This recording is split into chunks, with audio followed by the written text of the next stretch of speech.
petite bourgade sénégalaise, peu différente de nombreuses autres, c'est Touba et sa célèbre mosquée. Nous la découvrons du haut du minaret quelque peu endormie avec ses rues vides. Cependant, ça et là, on notera des gestes familiers et habituels propres aux villages africains. Mais Touba a ceci de particulier qu'elle est le berceau de la confrérie religieuse des Mourides et la résidence de son chef suprême, le calife.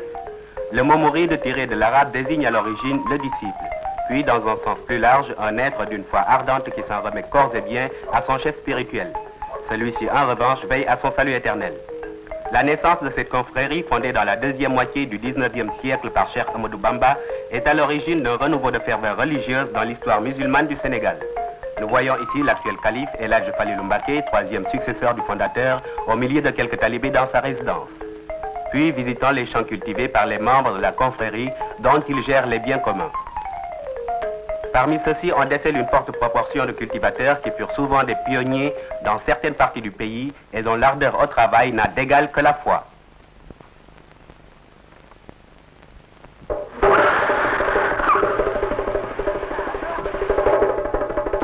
Juillet 1961. La gare de Dakar connaît son maximum d'animation. C'est le grand départ pour le pèlerinage annuel au Magal de Touba. Une véritable allégresse se lit sur tous les visages. Les départs se font aussi bien par rail que par la route.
Les élans de l'âme ne sont pas incompatibles avec les tiraillements d'estomac.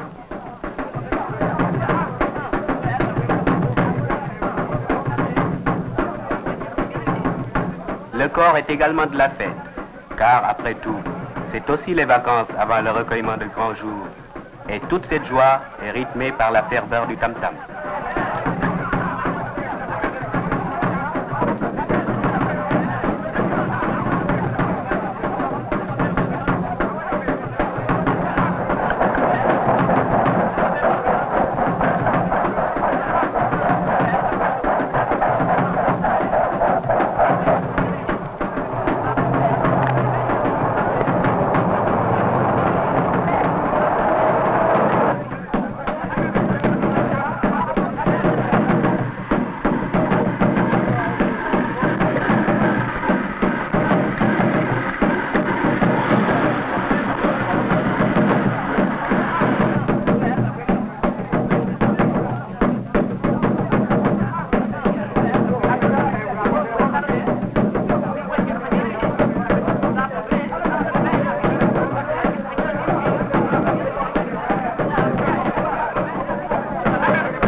Grappes humaines accrochées aux wagons dans un des nombreux trains spéciaux affectés aux pèlerins témoignent du succès de la manifestation.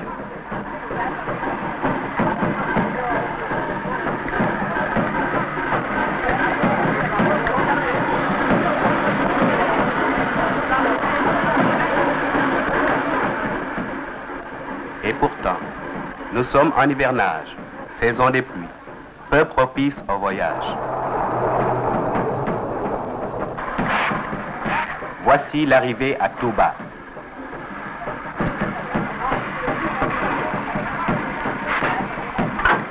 Face à l'immense mosquée.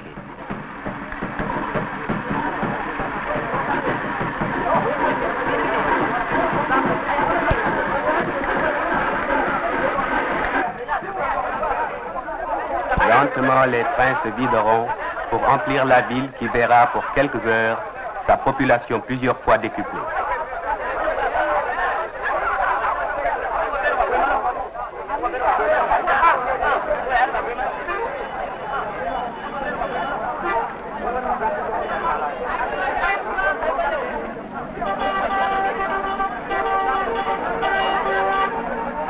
Les arrivants découvrent une ville champignon où il va falloir se loger et se ravitailler au milieu du brouhaha le plus insolite.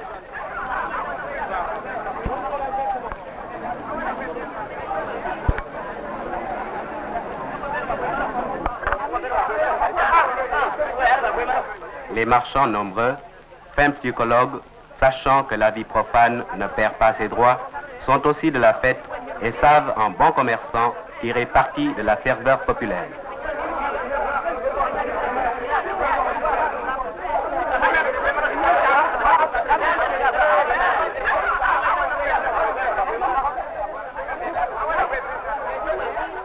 La distraction, quant à elle, est permanente.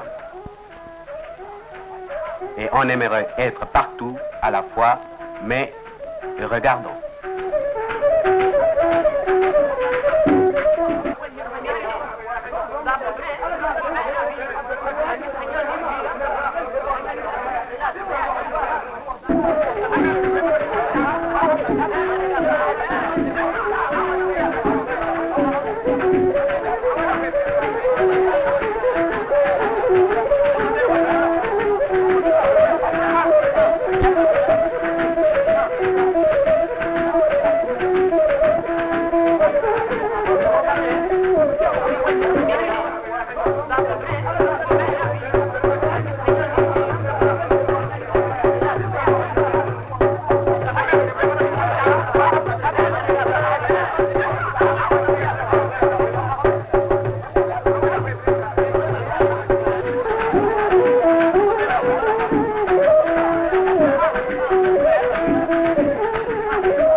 Nira-t-on que ce monsieur est la bosse des affaires?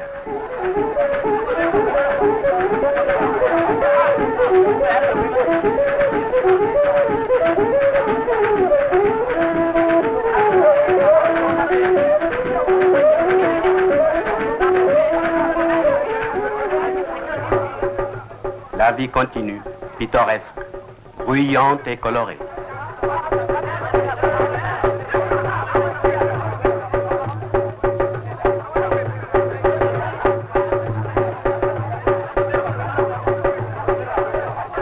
Ces images représentent des arbres généalogiques et des portraits des principaux chefs de la confrérie.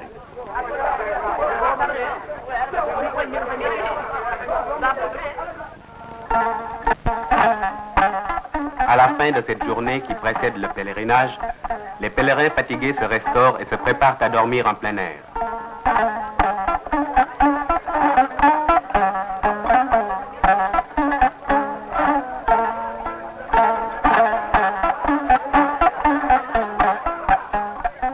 Mais il semble que nombre d'enthousiastes ne partagent guère leur avis.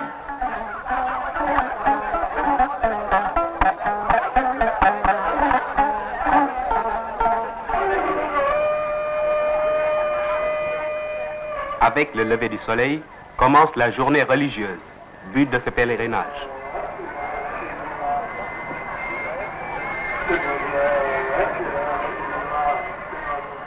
Ce lettré, à l'attitude digne et sereine, penché sur un livre de prière, c'est le calife, vénéré à l'égal d'un dieu et dont les rares sorties suscitent des enthousiasmes qui tiennent du prodige.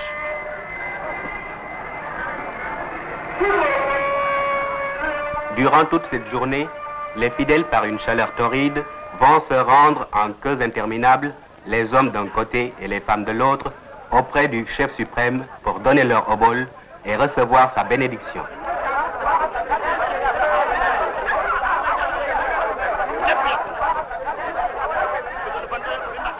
L'attente est longue, mais des spectacles imprévus permettent de prendre patience.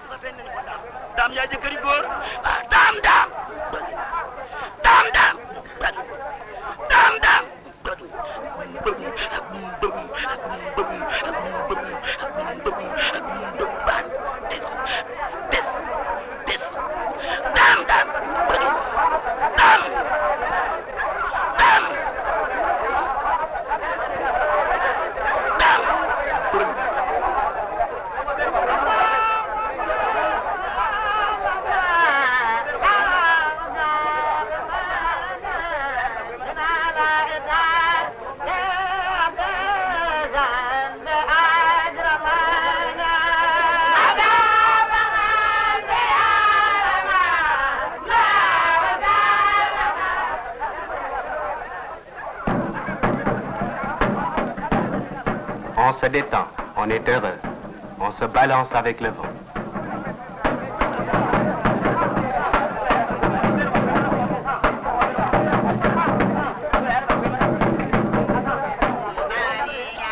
Puis, c'est la visite aux différents chefs de la confrérie. Et les fidèles se prosternent humblement en signe de respect avant de déposer leur obole.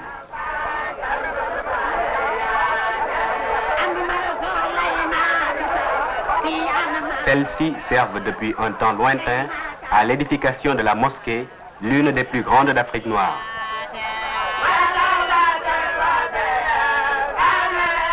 Enfin, c'est la visite au tombeau de Cheikh Ahmadou Bamba, situé au cœur de la mosquée et qui constitue une des raisons d'être de celle-ci. Là aussi, les queues sont interminables.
Au soir de cette journée religieuse, il est d'usage de clore le pèlerinage par une veillée de prières collectives et de chants.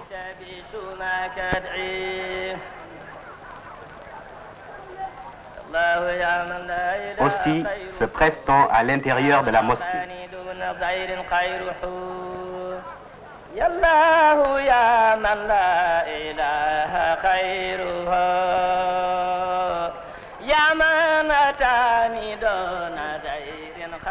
Ici, un soliste chante à tue-tête pour être entendu des milliers de fidèles.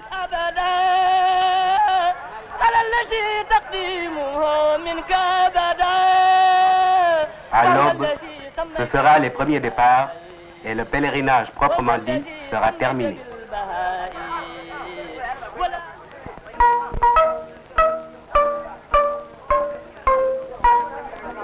Aujourd'hui est une journée profane. C'est la clôture officielle de la manifestation en présence des autorités.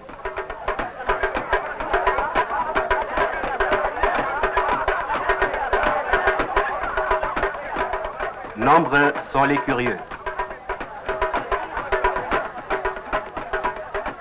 Cette longue théorie d'hommes et de femmes, les Baïfal, se dirigent vers Touba afin de porter en hommage au calife un témoignage de leur ferveur, du bois destiné à la préparation du banquet de clôture du pèlerinage.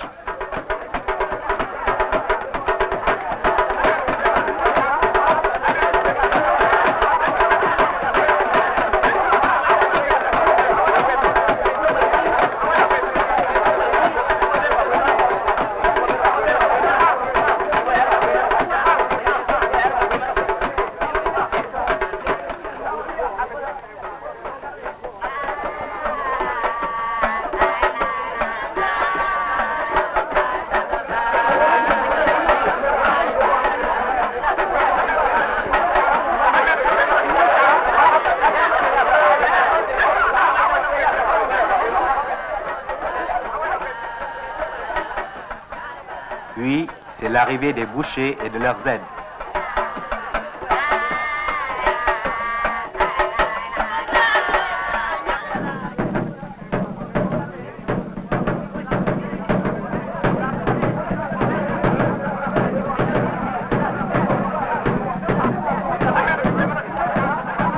Et toujours et partout, la joie.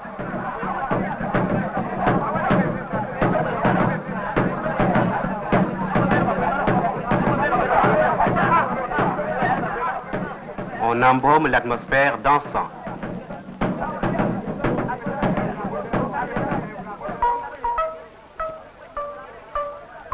L'Afrique traditionnelle est la Jeune Afrique. Le chef du gouvernement et le grand calife des Mourides vont s'asseoir côte à côte sur la tribune.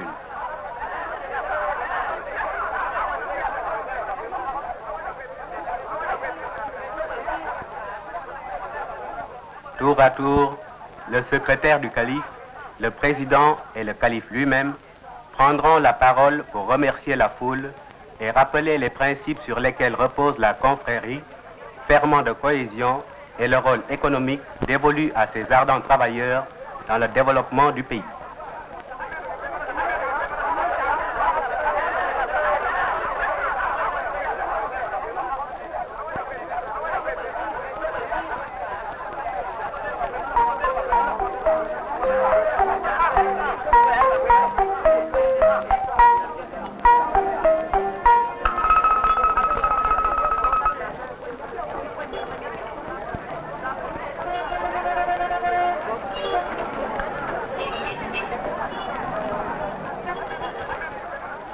Le banquet semble apprécié de ses augustes convives.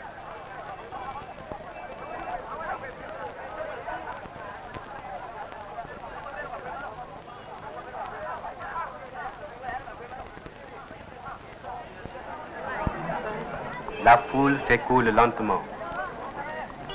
Les premiers départs commencent et Touba va se dépeupler aussi rapidement qu'elle s'était emplie.